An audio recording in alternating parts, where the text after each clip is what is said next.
Well, hi, everybody, and welcome back to the Galactic Astrology Podcast. My name is Ursula, and I'm joined by the podcast co-host, Julia Balaz. Today, Julia and I are so excited that Renee Varnadore has graduated from the Quantum Soul Guidance Practitioner's course. Please join me in giving Renee a big round of applause. Welcome and congratulations, Renee. Welcome. Super well done. Such an auspicious time too with this Libra equinox lady, this idea of the balancing of the light and dark, with Venus guiding us in Libra. So I don't think it's an accident that we're in 2023, September, that we're celebrating you, Renee. And we'd like to begin with just an idea of your soul's journey in this incarnation. We know you're based in Baja California, Mexico, having grown up in San Diego, my hometown. But I'll just set the tenor.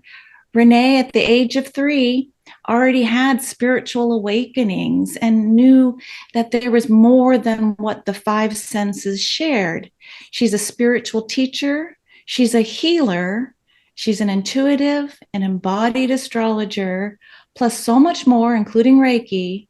And today we celebrate you adding Galactic Astrology for quantum soul guidance. Congratulations. Thank you so much, Ursula. It's so wonderful to be with you in this energy of 3. I just realized I have 3 spirals from Ireland on my necklace, from the New Grange out there, the really ancient, I'm always interested in human evolution and the real ancient stone monuments that you can see there. And here we are, the 3 of us. I love it. Beautiful. Thank you. I love that. Thank you for bringing that in. My journey was, yes, at 3, I was going to church with my dad and seeing angels around some of the people in the church and, just wondering. And one of the memories that really opened up that this is something bigger, something part of my destiny, that this whole quantum soul guidance thing, feels huge, but I started an awareness of it when I was a young child. I grew up in a theater family, and my mom was doing a play at a playhouse called Alpha Omega. After I started learning astrology, I recognized that because I have beginning and ending degrees in my charts, that Alpha Omega moment was really, really important for me. And I remember seeing her for the first time at like age 2, 3 in a play. And it was really disturbing to me to see my mom showing this completely different personality and going through this really intense, traumatic, emotional experience on the stage. And I started crying, and my dad took me outside and was holding me up.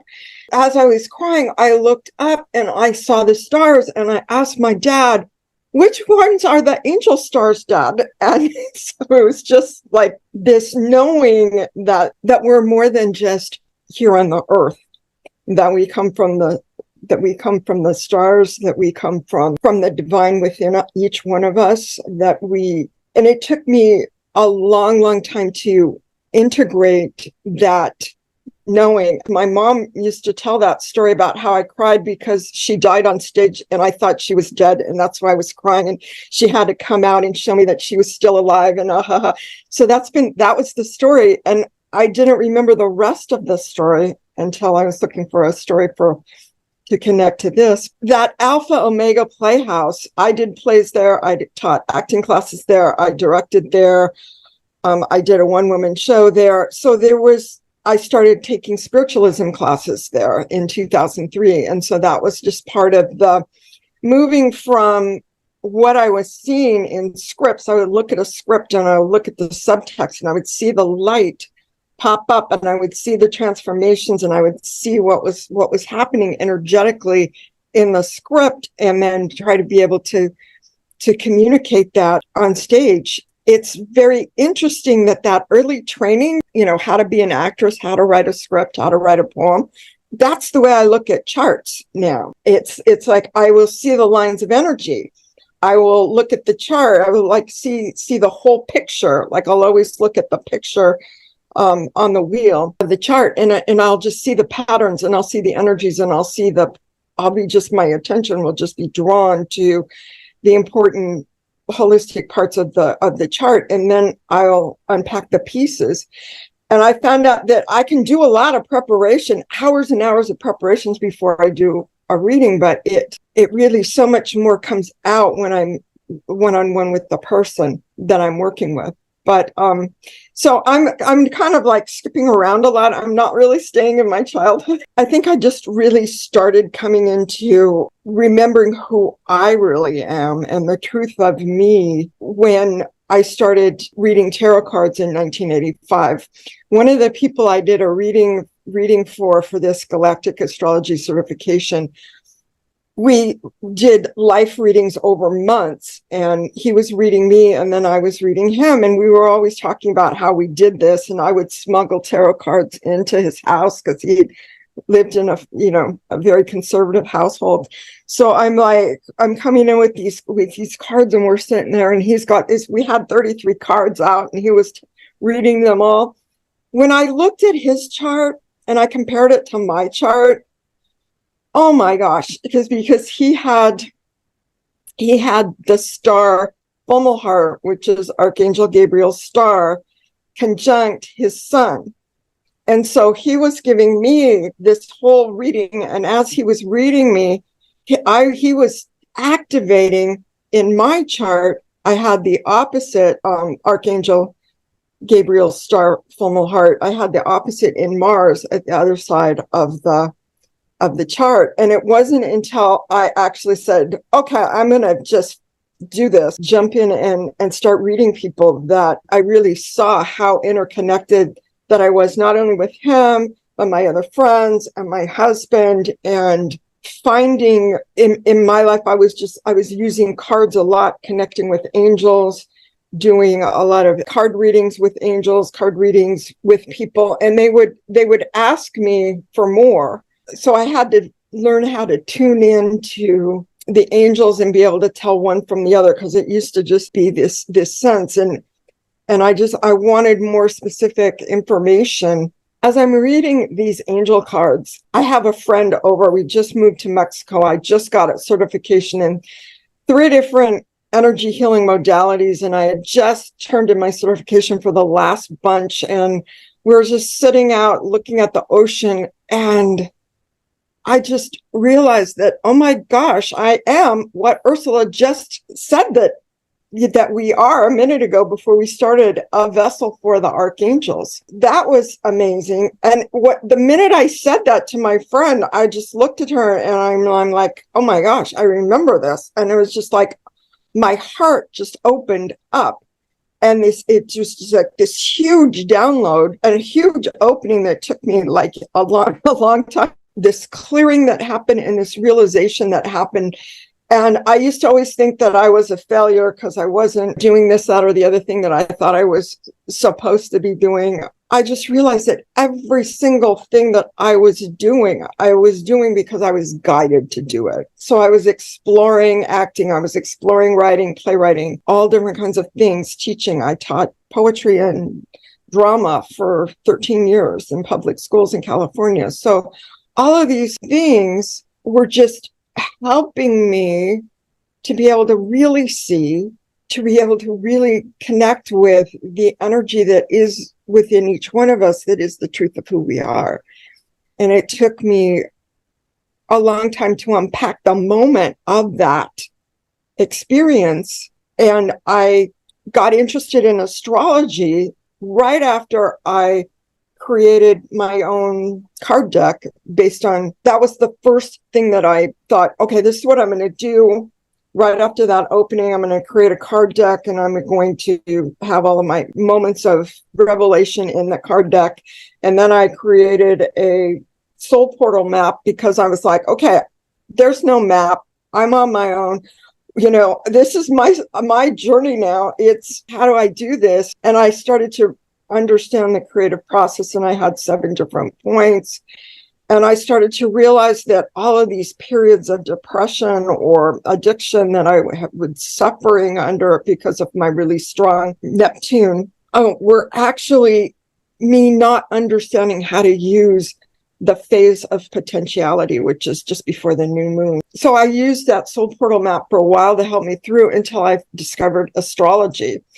And I was just like guided to jump into this really, this program of collective of astrologers, and learned all kinds of different astrology techniques. My husband would just be like, oh my gosh, I'm spending 3 hours a day for 3 years learning astrology, all these different techniques, all this different stuff. But it was just, I finally got my first professional astrologer was looking at transits, and I'm like, okay, I've got a transit for you. And I remember the date of this opening, and then I said, oh, well, I had another opening back when I was 18. So let me write those, since she'll take 2 dates, let me write those down. So when I got in my reading with her, she said, those transits are the same transit. And I'm, what? What do you mean they're the same transit? And it's like, yeah, Uranus was transiting your Neptune both, you had a Uranus transiting Neptune. And I'm like, oh my gosh. So the first time was a conjunction, and the second time was an opposition. But it was just like, because Uranus moves real slow. But that was a big, huge aha for me. And I really wanted to start offering people how to read the moments of spiritual awakening, like those moments within where everything changed. And so, and in my certification packet, I wrote about one of those for one of my friends. And it was just to be able to cast light on something that can be so profound is amazing. But it wasn't until I saw Julia, and Julia got brought into this group of astrologers I was studying with, that I just went, oh my gosh, because I was feeling this sense that I could travel to the stars, because I was doing this on a shamanic journey. And then eventually, it took me a long time, but I could open up the star constellation. So the first one I did was the square in the Pleiades. I'm like, okay, so this is a real thing then.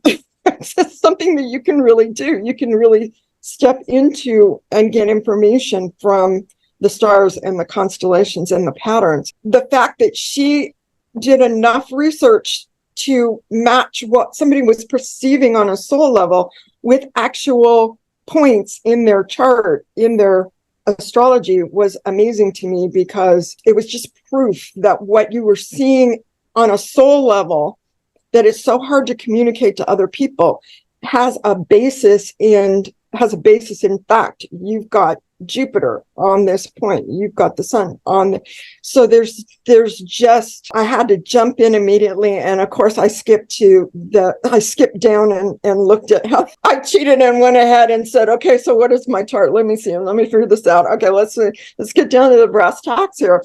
And when I first saw my chart, I was just like, wow, okay, I've got all 4 archangels in here, either in conjunction or opposition.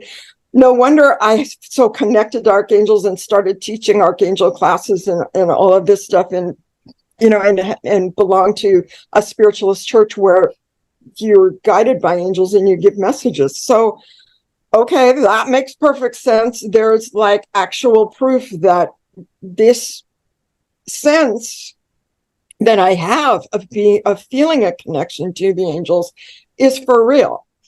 And then I look, when I started listening to, the Q&As in the class, we did one of the first ones that I listened to. Julia, you were talking about cosmic points. And I realized that this Uranus-Neptune transit was right on one of the 4 cosmic points. It was right on Shapley Attractor.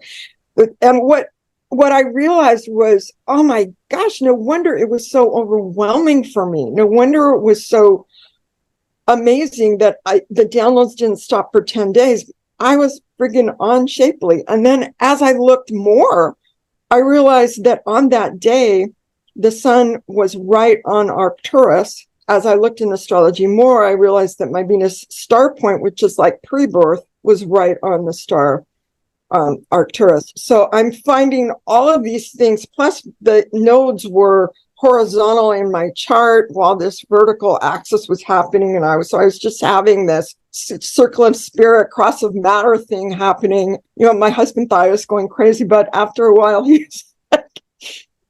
just let me write it out. He trusted that something was going on that needed to, complete and work through. And I just feel like I want to be of service to other people who have these really intense cosmic points in their chart, who have these intense awakening moments, who have archangels there to help them, and they're not sure how to connect to them. So that's what I'm passionate about coming forward with. Yeah. I'm sure I'm going to do this thing. Wow, Renee, that is an exquisite story and journey. And if you don't mind, I would love to share a visual with everybody. Let's see. Now, this is something that you created. It's a star family vision board. I'm going to go ahead and let you, I think the visuals will help other people understand. What is she talking about? Yeah, that would be good. Yeah, so the royal stars, the first one in the corner, the upper corner, Regulus, that's one of the 4 royal stars, and that's Archangel Raphael, and that's the healing. And my Pluto is on Regulus, so it's at 29 degrees. So it's just really, when I saw, that was another thing when I first looked at my chart, and I saw that, we're looking at Pluto for like origins. It just made perfect sense. That was like Regulus right there in that star. And then if you go to the other corner, I put this 4 archangel stars in the corner, just like the tarot has the symbols of the archangel, of the 4 royal stars and the archangels in the corners of the 10 and the world card, the Wheel of Fortune and the world card.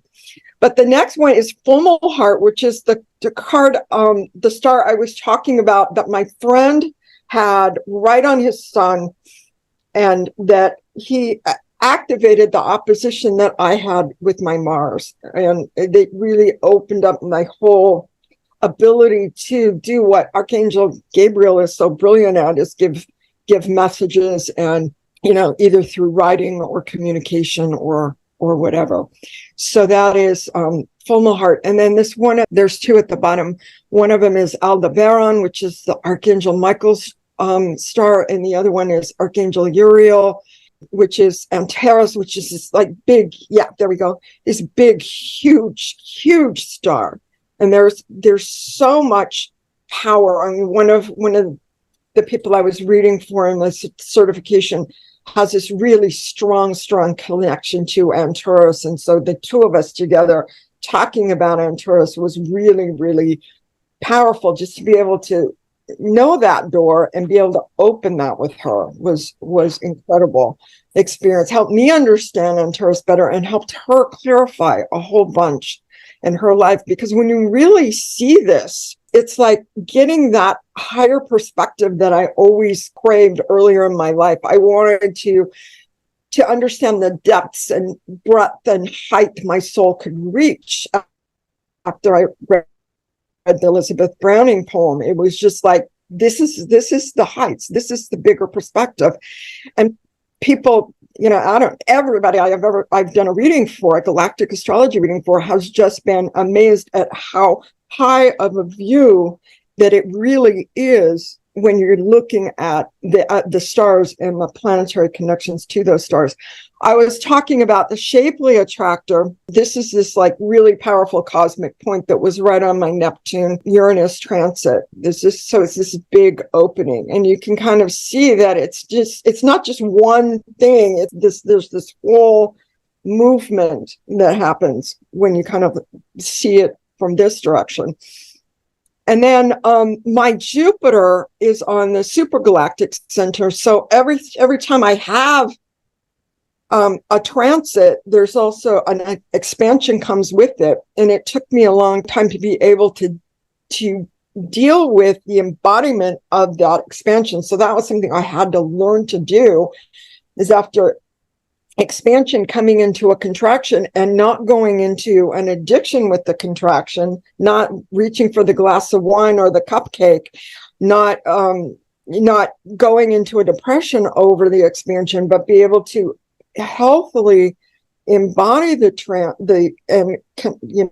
feel it and bring it into my body, so that I've embodied the planets, embodied the stars, embodied the cosmic points within my chakra system, which I've worked. One of the people I gave a reading to is an amazing healer. So when I gave her my take on what planets work with what chakra, it made total sense to her. And I think it's kind of, it's not definitive. I've seen different planets and stars attached to different chakras. And so things are not as fixed in our experience on Earth as they used to be.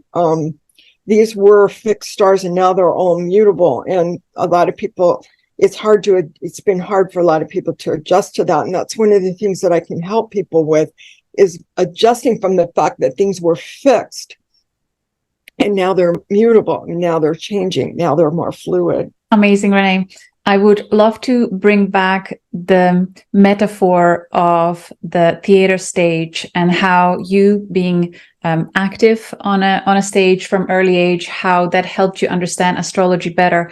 I think for any newbies to astrology, it's such a nice metaphor to use, where we apply sun as the lead actor in our life's story, the planets as the supporting role actors, then the zodiac signs that the planets take on. It's like the clothes that they use for different scenes.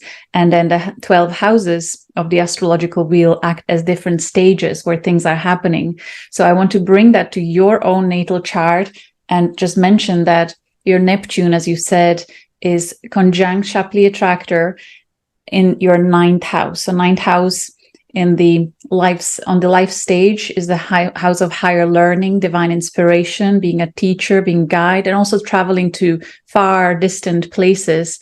So for you, Neptune at Scorpio at 0.07 minutes, it's really transformational how you can receive these massive downloads from Shapley Attractor and offer them as higher guidance for those that are guided to you. You also have planetary stellium, I think 4 or 5 powerful planets in your 7th house, which on the theater stage is the house of our friendships, people that are activating us into on our evolutionary journey. And it was interesting that your Mars opposing Fomalhaut is in the 7th house. So the Fomalhaut comes to you through the opposition with people that are embodying Fomalhaut frequency, that have conjunct Fomalhaut. So it's just, again, validating the same story that we see over and over, especially when we have stars sitting on the 7th house. Through any aspects, they will come to us through others who hold the frequency of that star, and it's quite activating for us. And your Jupiter, as you mentioned, in early Libra, is sitting in the 8th house, conjunct supergalactic center, as just at only 11 minutes. So I feel with that powerful stellium, not just in your 7th house, house of relationships, but also 8th house, house of deep transformation, also connected strongly to astrologers, people who study esoterics, all the mystical, deeper life truths. You know, you're passionate about all that. Jupiter is really expanding your awareness of the powerful transformation that can come to us as we expand our consciousness. So for you, I feel, and then as well, Saturn on your 10th house with conjunction to Antares, Archangel Uriel. I think you have just such a powerful house of key celestial bodies that are making you a perfect candidate for being a quantum soul guidance practitioner and supporting people in really extraordinary ways. And I love the niche that is developing here through your unique experience, helping people understand their most profound transformational and spiritual experiences. I love it. I'm so high right now. Thank you, Renee. Thank you. Thank you for bringing in that metaphor of the stage and looking at my chart. That's really helpful to me, Julia. Thank you. That crystallizes something for me, being here with both of you. So newsflash, we don't need to suffer anymore, people. You know, I just want to be available. And it's kind of interesting the way people will have an experience and they'll go, okay, who can I call? Who would understand this that I know? And people out of the blue will call me up and saying, oh, can we talk? And then they'll tell me about their spiritual realization that they just had. So I feel blessed, really blessed that I have moved through so much to be able to be where I am, because I wasn't always this joyful. And life can be joyful as we move through, just knowing how to work with the energies ourselves. Thank you both for your support and your guidance. And I'm just really grateful that I found you, Julia. I was trying to do readings for people in mediumship classes and spiritualism. I was doing this reading on this one person and I could see him coming from the stars. And before I met you, I was just like, that would be incredible if I actually knew more about the stars and knew more about the constellations, knew more about, why was I seeing this person coming in from the side? And then the other picture that my guides were showing me was him talking to his family about the stars. And it just, so being guided to you, Julia, it just makes me see that there was already seeds planted in my life and in my experience that just kind of showed me this direction that certainly didn't exist when I was 2 years old, and I'm just so grateful for all of the concrete work that you did, and hours spent making connections between how all of these points were working in the chart. And so I'm just ever grateful that this job that didn't even exist before is just something that I could see seeds planted for it in my life. So thank you. Thank you for that recognition. And I appreciate knowing how much validation and clarity can come through applying galactic astrology to our lives. Renee, I have a question for you. Mm-hmm. So your Lilith is in Pisces in your first house of self, and your Chiron is also in the first house of self, Chiron in Aquarius. So I wonder, what was the experience for you like in terms of feeling very different? And then how or when did you experience Lilith empowering you to step into your uniqueness, embracing you being different, and how things then shifted in your reality, in your relationship? Because I presume it was quite triggering maybe for others to feel the powerful energies in your being, and kind of navigating relationships, I'm sure was not easy in your earlier years. Would you mind commenting on that so it can help our audience who may be going through something like that too? The Chiron in Aquarius is all about being misunderstood. So you've just stated it, that yes, I was misunderstood a lot when I was trying to communicate what I was receiving, what I was perceiving, what was going on, and trying to have conversations with my friends, with boyfriends, it was just so difficult. And trying to communicate to my mom, my immediate family, it was just so difficult that I ended up getting in trouble if I said something. And so I would just, not say anything. So for my whole childhood years, I didn't say anything. And then I would get on stage and I would do, as I was doing Joan of Arc, and because it was like Joan of Arc got burned at the stake because she refused to say that she was deluded. She knew that she was listening to her angels and speaking with the fire of the archangels, and that's why she won the battles in France, between France and England. And so I would be this shy person that would be invisible over in the corner. Nobody who knew was in the room, not saying anything, and then go on stage and then be this, light your fires, and just be this presence that is saying, I can. So at 12, I basically stepped into that energy of, I do not care if I get burned at the stake. I am going to speak my truth.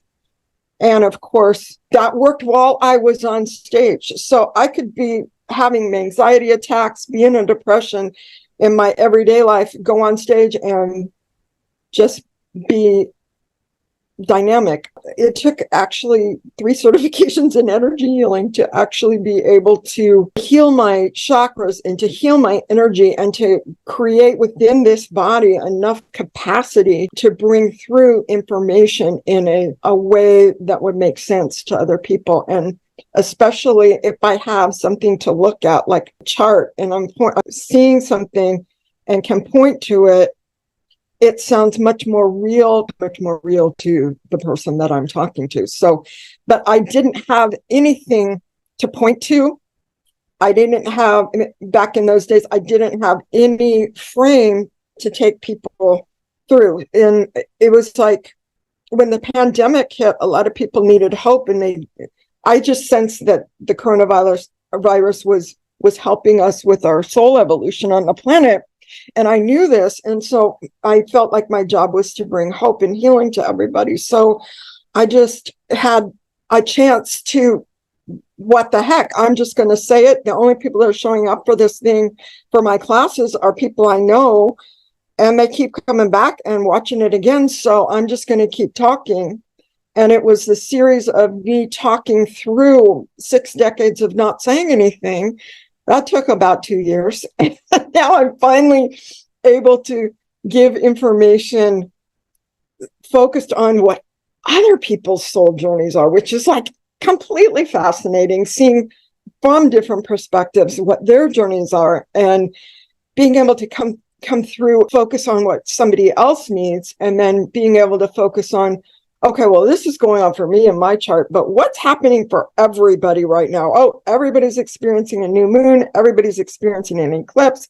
Everybody's experiencing this. So, this is a perfect time to talk about this really deep subject as we go into eclipse season, or this is a really good time to talk about balance as we just went into the equinox. So I've been able to step into the divine timing of the current transits to be able to communicate some of the things that I feel and sense. People are responding to that. Well, such a treat to hear your journey, Renee, and to see your star family vision board. This idea of you embodying the energies as a vessel for the archangels.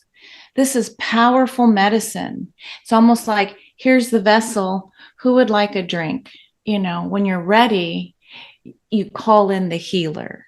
And that's what feels like it's coming in for you.